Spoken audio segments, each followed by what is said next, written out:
Hey guys, Bump here, bringing you this 9.2 Unholy Advanced Rotation Guide. This is a follow-up to my Unholy Beginner Guide for 9.2, where we'll cover all the topics in more depth.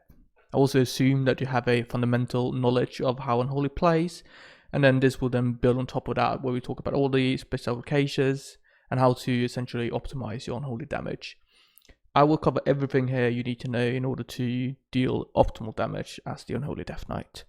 This will include briefly covering the rotation, extensively talking about the cooldowns, looking at the openers, as well as the Mythic Plus rotation.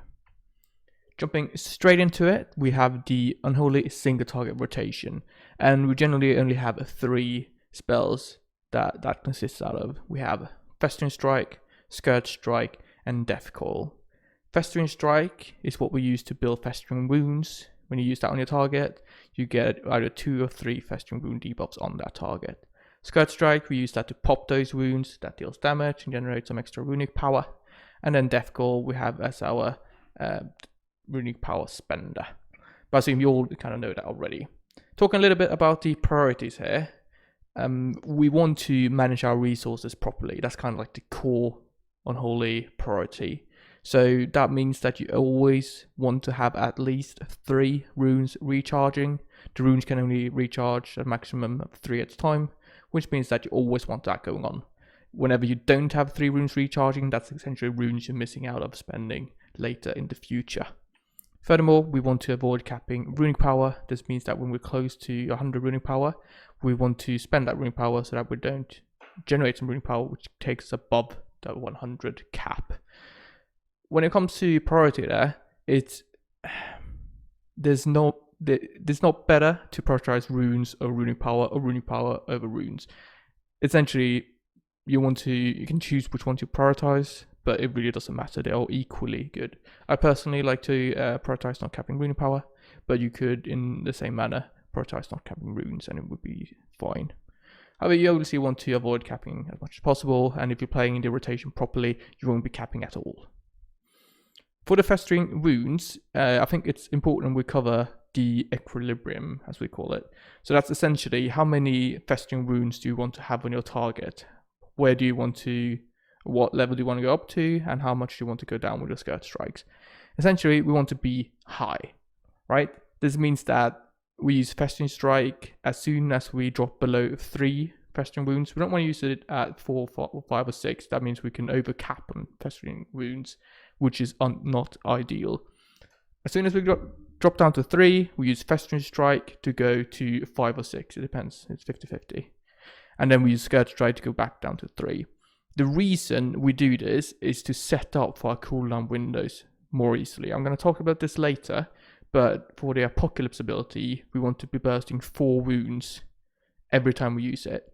And if you have Apocalypse coming off cooldown in like 10 seconds and you're down at 0 wounds, there is a very real risk that you don't have enough resources to generate the 4 wounds necessary to actually use that cooldown properly.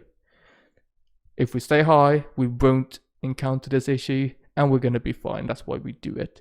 This is especially important in our execute phase, because then we have even less resources to generate Festering Wounds and so on. So stay high. The only exception here, if we want to get nitty-gritty in here, is that if something is dying, we don't want it to die when it has Festering Wounds on it. So, if it has an ad that you use a Festering Strike on, you want to get those Festering Wounds down to 0 before it dies, otherwise you lose out on potential wound bursts. Alright, now we also have a proc in our rotation. It's called Sudden Doom. This triggers off our auto attacks and makes it so that our Death Call is free of cost. Now, this doesn't proc very often, and it doesn't have that high of a priority in the rotation. When it does proc, try and use it, but prioritize actually not capping on resources before you use the Sudden Doom proc. Okay? Finally, we also have our disease called Virulent Plague. This is, classically applied with our Outbreak ability. However, in the current meta, we run the Unholy Blight talent, which applies it automatically for us every 45 seconds. Now, that doesn't give us 100% uptime on the dot. However, it doesn't deal enough damage to be worthwhile to fill in the small gaps. So in any single target scenario, unless you're getting like 15 seconds of the dot, simply ignore pressing Outbreak and just use your Unholy Blight. I'm going to talk about that later. But essentially, in a single target scenario, you never use to apply. You never need to actively apply your dots. This does change, so if you have any ads showing up, or if you have like a multi-target situation, the rule is whenever you can get 15 seconds of effective dot uptime, so that means in 2 targets you only need 7.5 seconds each, 3 targets you need much less, it is worthwhile to press Outbreak. A final note, if you have picked up the Anduin Ring, so it's early, this isn't 100% known yet, so we don't know how good the Anduin Ring is going to be, but most likely it's going to empower our dot to such a degree that it's going to be worthwhile to fill in those gaps I talked about earlier. So the only exception here is if you have the Anduin Ring that boosts your dot, you want to fill in the gaps and have 100% uptime on your dot on any target at any time. Let's also consider how we deal with any kind of AoE situation in a raid setting. This is kind of different from how we do it in Mythic Plus, because in Mythic Plus we kind of have a new pack being a new opener every single time. Whereas in a raid setting, you have the ads coming in dynamically in the middle of your rotation. So what changes is that we will make use of 2 new spells, Death Decay and Epidemic. Death Decay is your major cleave spell. Once you put it down and once you stand in it, importantly it's you, not the mobs, your Scourge Strike will cleave to up to 5 targets around it. So whenever you have a multi-target scenario in a raid fight, you want to put down Death Decay and cleave as much as possible. Now, usually the ads don't live for very long, which means that there is no reason to set up any festering wounds on multiple targets here. It is not worthwhile. Ideally, you will dump your runic power, generate some runes, pop down Death Decay, and then just cleave Scourge Strike without caring about the wounds on your target. It is fine to use Scourge Strike when you can hit at least 2 targets without any wounds on anything, right? If there's a stacked cleave scenario, like where the mobs live for like 1 minute, in between your Death Decay window, it is worthwhile to stack up Festering Runes on all the targets. So what would you do? What you would do is you use a Festering Strike on one target, and you move to the next one, use Festering Strike on that one, and then move to the next one, use Festering Strike on that one. And then you do a normal rotation without Scourge Strike, and when Death Decay comes up, you pop that down, and then you cleave and burst all those wounds at the same time. Whenever Death Decay is down, even in a raid setting, you never use Festering Strike if you can use Scourge Strike and cleave on multiple targets. Alright. Epidemic is your AoE runic power spender. You want to use this if there are more than like 3 or 4 stacked targets. It's a bit tricky, especially so if you use the Deadliest Call legendary, Death Call during Dark Transformation window has some AoE component to it because it extends that Dark Transformation window, which will deal more AoE damage, right? Generally though, using Epidemic is also a bit tricky because then you don't get the cooldown reduction on Dark Transformation, which makes it that this is a difficult thing to say, right? It's not simple as saying, oh, Epidemic deals more damage at this target count because you lose out on the Dark Transformation cooldown reduction. However, generally, if there are more than 3 stacked targets, press Epidemic instead of Dark Transformation. Cool. Now, that's kind of like core rotation. Let's talk about cooldowns. This is where the fun stuff begins. We have a cooldown window of 45 seconds where we use 3 cooldowns together. They're called Unholy Blight, Dark Transformation, and Apocalypse. Unholy Blight applies a new dot as well as your Vulnerable Plague to target every second for 6 seconds. That new dot increases your pet damage. This means that our Unholy Blight boosts our other cooldowns like Apocalypse Army or your pets as well. Anyway, we have Dark Transformation. This transforms your little pet you have running around, makes it deal like 300% damage for up to 17 seconds base, and then you can go higher with legendaries. We want to use this after our Unholy Blight. As I said, Unholy Blight boosts pet damage, so use that, and then you use your Dark Transformation, so you can kind of get a full boost to that Dark Transformation throughout this duration. Furthermore, we have Apocalypse. This bursts up to 4 wounds on your target, summons 1 Army of the Dead minion for each wound that lasts for 15 seconds. These ghouls are a bit slow to get started. It takes them 4 seconds to actually get out of the ground, and then they hit the target for like 12 seconds-ish. This means that we only really need a good overlap with our cooldowns for those last 12 seconds. But we use Apocalypse at the end of our 3 cooldowns because they only last 15 seconds, whereas Dark Transformation and Unholy Blight last longer. So to get the maximum amount of overlap, that's why we use that kind of order. You might look at these cooldowns, so you can note that they have very different base CDs. However, we use conduits and talents, and then the base kind of mechanics of the cooldowns themselves to bring them down to 45 seconds. Dark Transformation is naturally reduced by Death Call, so as long as you just press Death Call in your rotation, that's going to get brought down to 45 seconds effective CD. Apocalypse is reduced by the Convocation of the Dead Conduit and Army of the Damned Talent, and those two are far sufficient to bring it down to 45 seconds.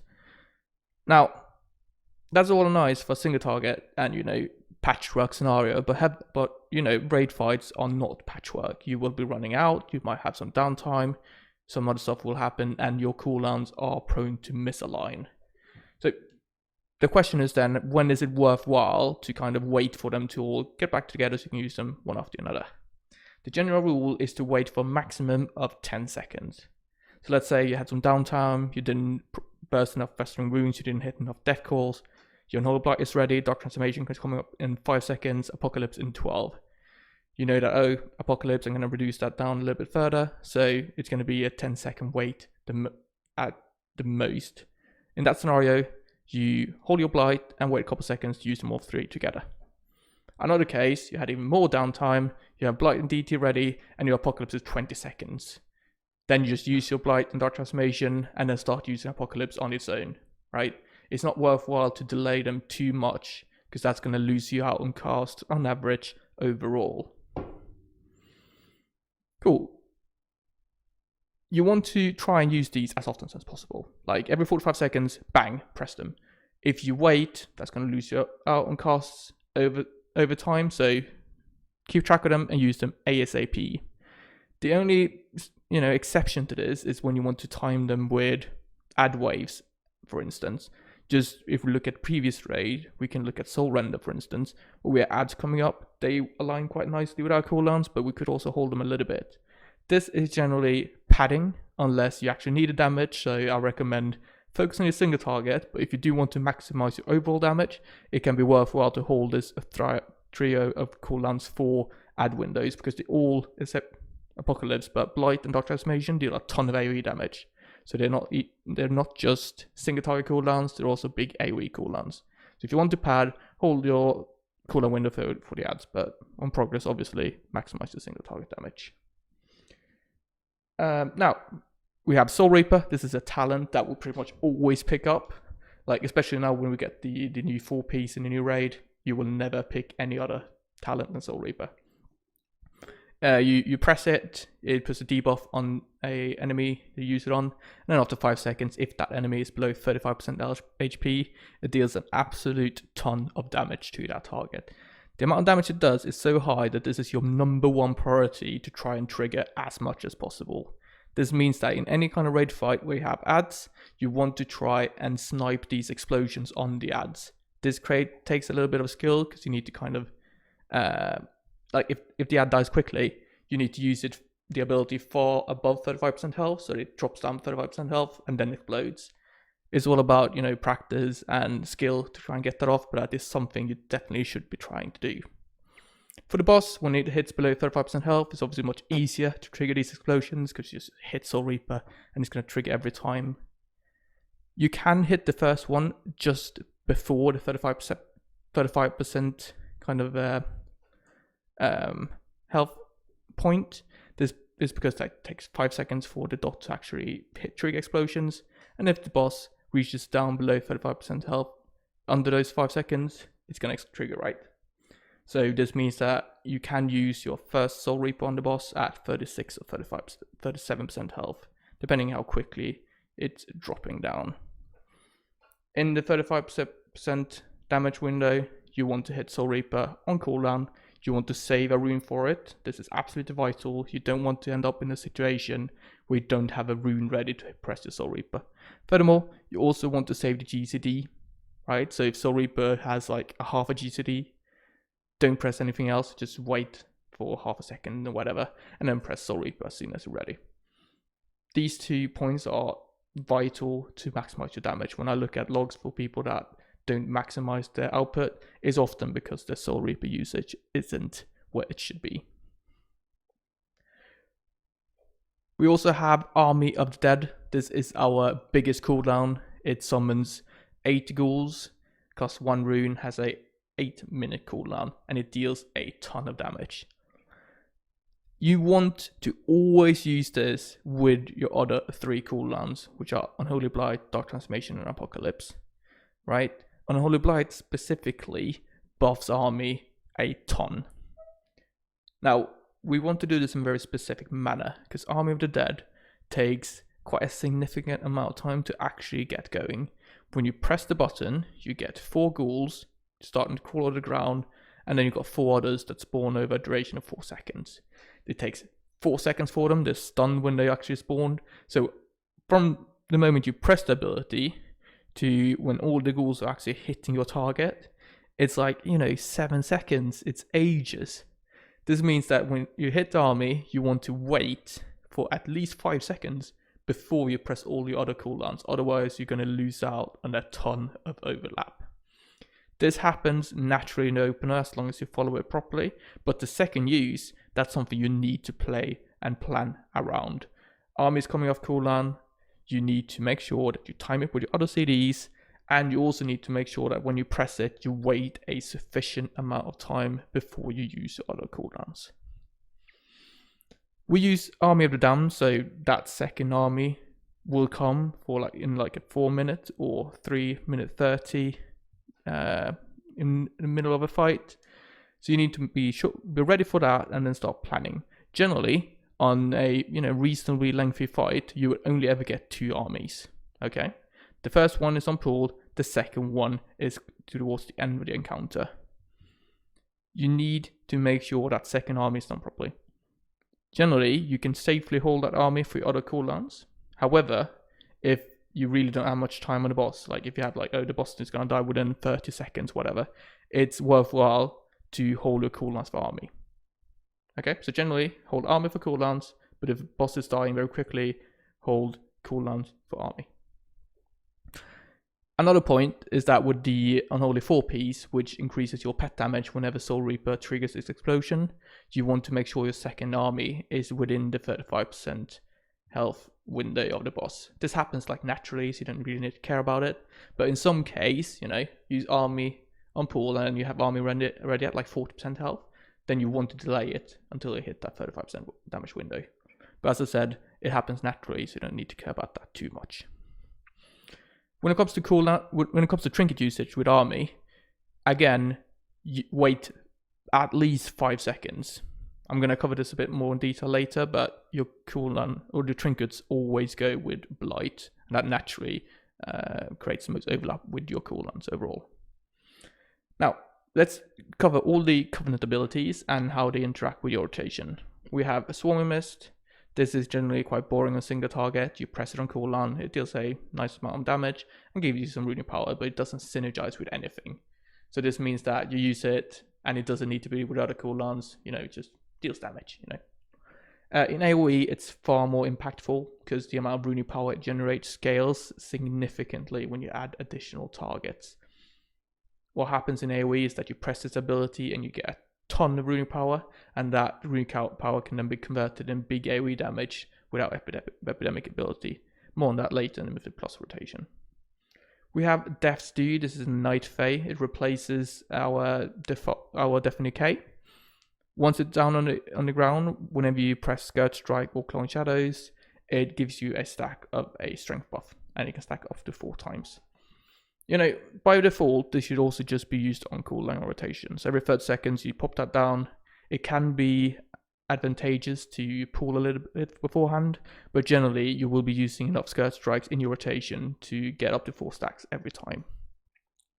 Now, there are specific builds that are, all about using Death's Due and getting the Death's Due strength buff.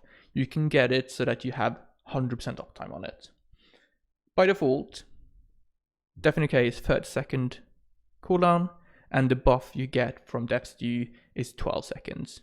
This means that if you use Death Stew, if you use a Scourge Strike in the absolute end of your Death Stew window, that's going to give you essentially 22 seconds of the buff, assuming you use this right at the start as well, and then you have 8 seconds where you don't have any buff at all.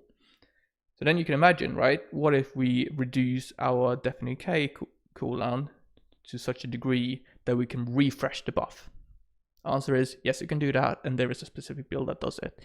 You pick up Depth Certainty, Rampant Transference, and Defile, and this makes it so that the effective cooldown of Deafening K is like 15 seconds. It's tiny. When you play with us, you will drop down your Deafening K and cooldown. It's called Death Stew, obviously in this case, and then you hit a Scourge Strike as soon as possible. Towards the end of the window, you hit a Scourge Strike again, and then you drop it down as soon as you come off cooldown, and you refresh the buff. This is like, you know, more than 6 seconds of leeway. So as long as you don't royally mess this up, or if you have a significant amount of downtime in your rotation on a boss fight, you will quite safely be able to maintain 4 stacks of 20% strength throughout the fight. Okay?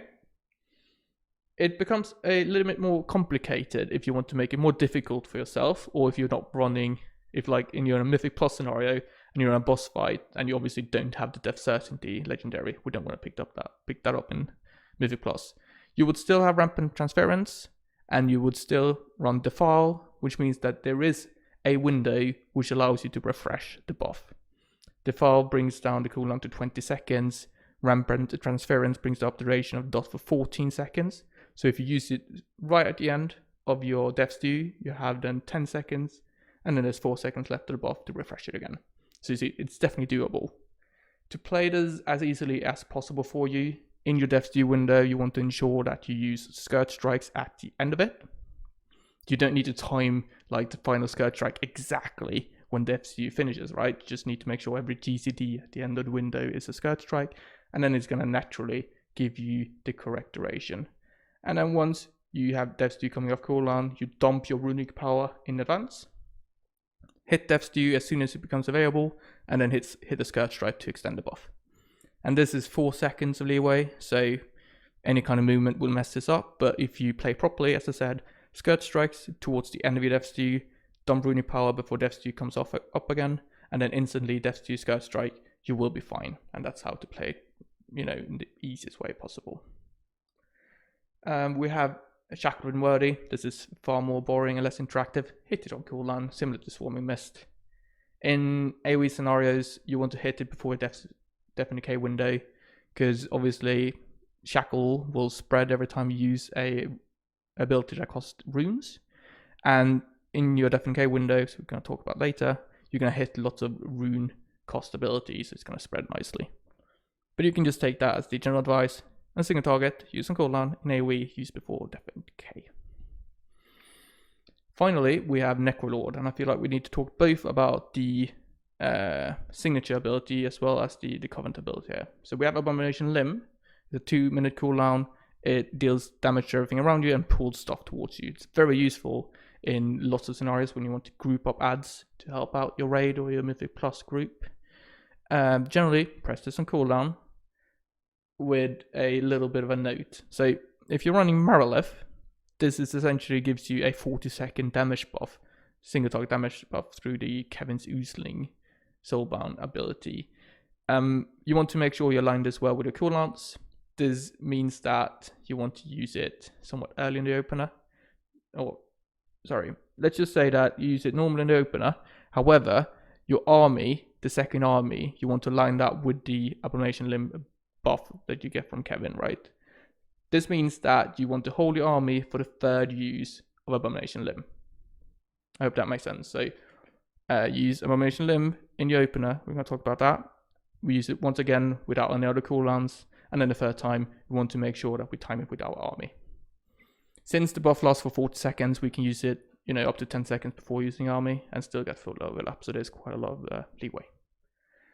We also have Fleshcraft. This is actually a damage boost if we're running MNI or the Marileth Soulbinds. For MNI, we want to channel the Fleshcraft ability to full on cooldown, because there's the I can't remember the name. There's this Pustule's ability that MNI has that covers you in wounds that explode, right? So channel it full and it's a big damage increase. For Marileth, it gives you a mastery buff whenever you use it. You know that Marileth has an ability that makes it so that when you use Fleshcraft and the Fleshcraft cooldown is reduced by dead stuff around you, you get these lots of different buffs. And it always works on yourself. So the humanoid buff is like 120 mastery, which is a ton. You want to keep that up at 100% in any kind of boss fight. This means just tapping Fleshcraft whenever it comes off cooldown. We tap it so that we don't spend 4 seconds channeling when we could have otherwise dealt damage. But just keep up the buff by tapping it. Cool. That's all the cooldown usage. Quite a lot to think about there. I would like to briefly discuss the CD timings, because I feel like optimizing your damages on Unholy Death Knight is all about, planning out your CDs before you engage in any given fight. This essentially means that you plan out your second army.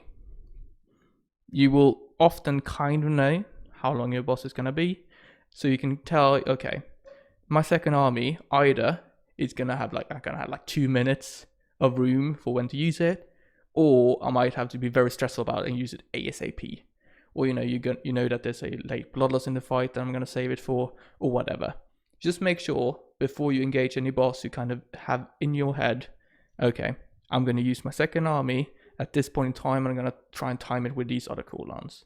That's going to help you greatly, so that you don't end up in a situation where you feel like, oh no, I have army ready, I didn't save my other cooldowns, I was going to do crap damage, right?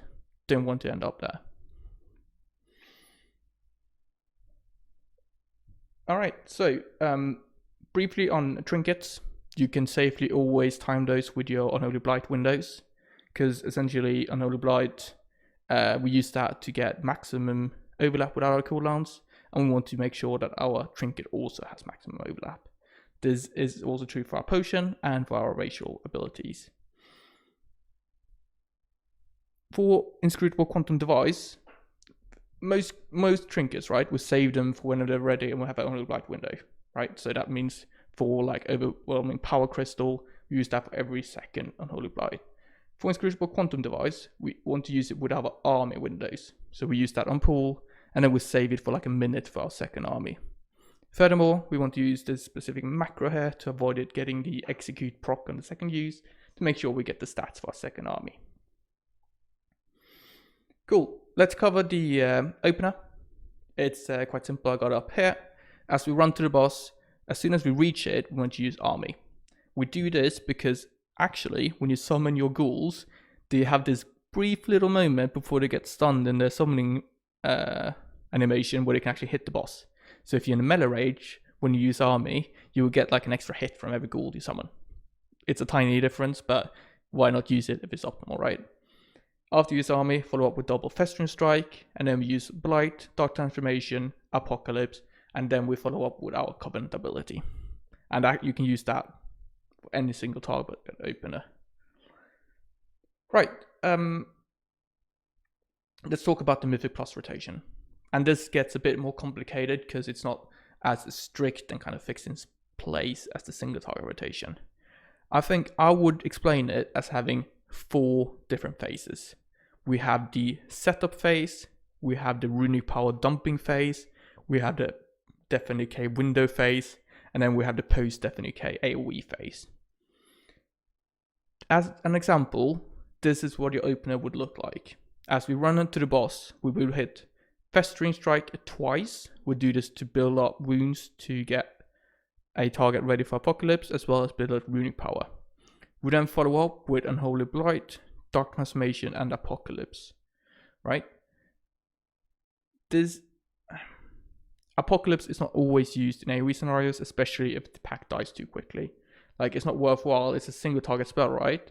But it gives us quite a nice chunk of runic power, and it gives us some extra priority damage. But if the pack dies too quickly, that's a wasted global. So do not use it if the pack doesn't live long enough.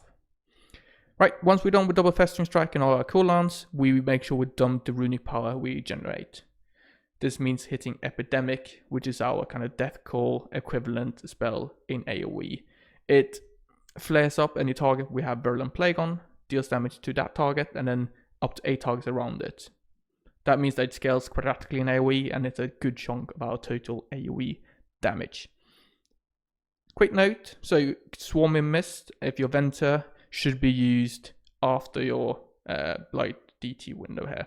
It generates a ton of rune power and will allow us to just have a epidemic after epidemic after epidemic used in that specific AoE dumping phase. It gives a ton of damage, it provides a ton of AoE, it's very nice. Right, after that point, you are completely solved on rune power. You will generally have generated a ton of runes. We have the Runic Corruption proc, which has a probability every time we spend rune power to generate runes. Since we spent a ton of runic power with our epidemics, we would kind of ensure that we'll have lots of runes ready. We pop down our Death and Decay, which is our kind of main AoE focus ability that spends rune. And then we follow up by spamming Scourge Strike. When we're standing on Death and Decay, our Scourge Strike ability will cleave up to 5 targets.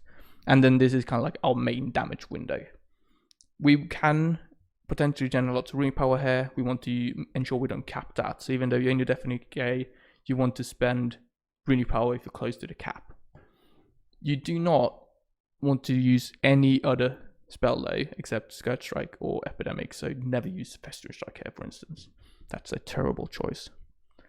Right, once we exit the Death and Decay window, the pack still lives. What do? Well, we essentially follow the single target rotation priority, but we use Epidemic instead of Death Core.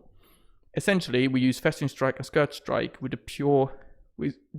the main reason is to generate runic power so we can use Epidemic. Because Epidemic is going to do a ton more damage than your Festering Strike or Scourge Strike. Alright, so that's your AoE rotation, and essentially every single pack you're going to approach this in the same way, because Death and Decay has such a short cooldown that you're going to have it ready, so you can do it as you usually do. Set up with your Festering Strikes, dump your runic power, go into Death and Decay window, and then do post Death and Decay rotation. Yeah. I want to discuss if you are running the Infected Claws with Bursting Souls build with Night Fae and Defile, the priority changes slightly. So that the whole point of that build is to spread a ton of Festering Runes on all your targets and then burst those wounds. And since you're running then the Bursting Souls talent, that's going to deal a ton of damage. This scales extremely well, because with Infected Claws, the number of wounds you put up on all your targets scales linearly with number of target counts. And then every time you burst a wound, that deals damage to everything around it. So you get this kind of quadratic scaling behavior. This used to be insane back in BFA. It's not as strong now in Shadowlands because the amount of wounds we can effectively burst in our Death and Decay window has been greatly reduced because Scourge Strike is capped in Death and Decay, which is incredibly sad, and I don't like it, but it is what it is. Now, since that rotation is all about setting up your wounds, you can make some different choices. For instance, Dark Transformation can potentially be used earlier in your opener. You want to make sure that your Ghoul has as many seconds as possible to set up your Festering Wounds with the Infected Claws talent, right? So if you use that early, it gives you more time before your Death and Decay window.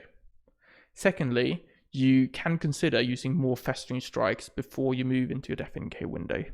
Generally, 2 is far sufficient and will be, fine in all scenarios, but if you have a specific case when there's like a 4-mob Cleave scenario which lives for a significant amount of time, you might consider actually using Festering Strike 3 or 4 times. That does have the drawback that if you use too many Festering Strikes, you delay your first Death and Decay window, which means that your second Death and Decay window could also be delayed. And especially with the Defile, that's only 20 seconds between each Death and Decay window. So I think, even that said that, you could potentially do 3 or 4, I think it's safest to do 2 every time. And then, if the pack lives for a long time, you can always start planning for your second Death and Decay window, setting up your wounds on multiple targets, and then, dumping rune power and going into your Death and Decay again. Alright, that was everything I think I had to say today. Quite a lot to cover, but I think that's suitable for an advanced rotation guide. We really cover every single piece of information I can come up when I sit here and do the video. Do leave me a comment down below. Tell me what you thought about this video. Upvote, downvote, subscribe, hit me up on Acro's Discord. You know the deal. Thank you very much for watching, and stay tuned for more content. Thank you.